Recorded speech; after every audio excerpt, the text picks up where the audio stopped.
నా కొడుక్కి నేను నా పెద్ద కొడుక్కి హనుమంతుని పేరు పెట్టుకున్నా. ఐఎమ్ హార్డ్ కోర్ హనుమంతుడి భక్తురాలు.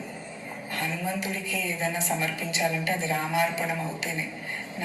నేను లేస్తే, నేను వెలుతురు చూస్తే జై శ్రీరామ్, మా ఇంటి నిండా లైట్ వేసిన ప్రతిసారి జై శ్రీరామ్ అంటూనే ఉంటాను. సో నేను ఏమన్నానంటే, చాలా మంది ఇట్లా ఇప్పుడు షేర్ చేద్దాం అనుకున్నా నాకు కావాల్సిన వాళ్ళు చాలామంది అనవసరంగా వాళ్ళకి హైప్ వస్తుంది, వాళ్ళు పర్సనల్గా ఫీల్ అయిపోతున్నారు, మనకి విజిబిలిటీ వస్తుందని అని అంటున్నారు.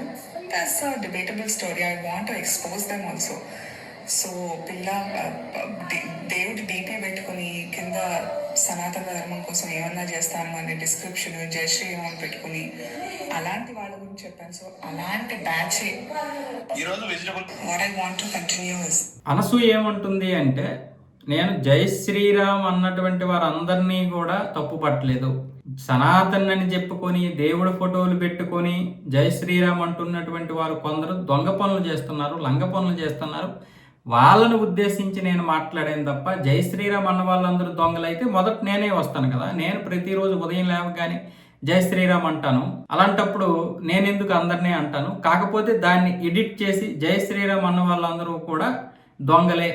ఇప్పుడు ఆ జై శ్రీరామ్ ఫోటోలు పెట్టుకొని, అంటే దేవుడి ఫోటోలు పెట్టుకొని ఈ జై శ్రీరామ్ అంటున్నటువంటి బ్యాచ్ అంతా కూడా ఒక పెద్ద దొంగ బ్యాచ్ అనే దీంతో ప్రచారం చేసేస్తున్నారు అని ఇప్పుడు చెప్తుంది. అయితే ఇప్పుడు చెప్పింది వాస్తవం, దాన్ని కట్ చేసి ఆ విధంగా ప్రచారం చేస్తున్నారు. కానీ ఈవిడ ఆ మాట్లాడాల్సినటువంటి అవసరం ఏంటి? ప్రతి దాంట్లో దొంగలు ఉంటారు, మంచోళ్ళు ఉంటారు, వాళ్ళు ఉంటారు, వీళ్ళు ఉంటారు. కానీ ఇప్పుడు మాట్లాడేటటువంటి మాటలు ఒక నాస్తికురాలుగా, అంటే సమాజంలో ఒక నీతి నిజాయితీగా ఉన్నాను, నేను ప్రతిదీ కూడా ట్రాన్స్పరెన్సీగా ఉంటాను, నేను డేరింగ్ అండ్ డాషింగ్గా ఉంటాను అని చెప్పుకోవడానికి నిరూపితమో లేకపోతే మరి ఏంటో తెలియదు. కానీ ఈవిడ అనవసరంగా ఏదో ఒక మాట్లాడడం, తర్వాత ఏమొచ్చేసి నేను అలాగనలేదు ఇలాగనలేదు అని క్షమాపణలు చెప్పడం. నిజంగా జై శ్రీరామ్ అంటున్నటువంటి వాళ్ళు దొంగలు ఉంటే ఉండొచ్చు, నేను కాదని చెప్పను. కానీ దాని గురించి ఇప్పుడు డిస్కషన్ పెట్టాల్సిన అవసరం లేదు. ఒకవేళ అలా నీ దగ్గరికి ఎవరైనా ఇలా మాట్లాడుకొని ఈ విధంగా ఎవరైనా మోసం చేస్తే నువ్వు ఆ వ్యక్తిని పాయింట్ ఆఫ్ చేయాలి. బయటకేమో జై శ్రీరామ్ అంటాడు, దేవుడి ఫోటో పెట్టుకుంటాడు డీపీగా, కానీ చేసేవన్నీ లంగ పనులని నువ్వు చూపించగలగాలి.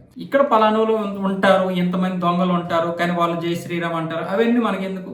అలాగే ప్రతి దాంట్లోనే ఉంటారు. అలాంటి వాళ్ళని పట్టుకుంటే నీకు పట్టుకోవడానికి సమయమే సరిపోతుంది. అది కావాలని ఏదో ఒకటి, మనం సెలబ్రిటీలు కదా, ఏం మాట్లాడినా కూడా జనాలు చూస్తారు అని మళ్ళీ నిన్ను నువ్వే ఇచ్చేసుకోవడానికో, లేకపోతే ఇంకొకటి ఏంటంటే జనాలు నిన్ను మర్చిపోతున్నటువంటి సమయంలో ఏదో ఒకటి ఆడి ఏదో ఒక వివాదంలో చిక్కుకొని నిన్ను నువ్వు గుర్తు చేసుకుంటున్నావని కూడా కొంతమంది అంటున్నారు. మరి దానికి ఏం చెప్తావు? నువ్వు కావాలని అనలేదు అంటున్నావు, కానీ మరి జనాలు ఏమంటున్నారు? నువ్వు కావాలనే అంటున్నావు, జనాలకి గుర్తు చేసుకోవడానికి, అంటే సినిమా వాళ్ళకి గుర్తు రావడం కోసం నిన్ను నువ్వు హైలైట్ చేసుకుంటున్నావని కూడా కొంతమంది అంటారు. కాబట్టి ఈ అనవసరమైనటువంటి ఈ వివాదంలోకి రాకూడదు. నువ్వు ఫస్ట్ ఈ విధంగా మాట్లాడడం కరెక్ట్ కాదు.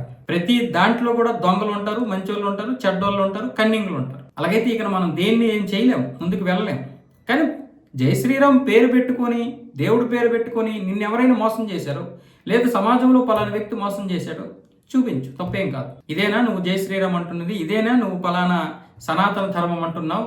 ఇదేనా నువ్వు ఇలాంటి పనులు చేయడానికే అని నువ్వు ప్రశ్నించవచ్చు. దానికి మేము కూడా సపోర్ట్ చేస్తాం.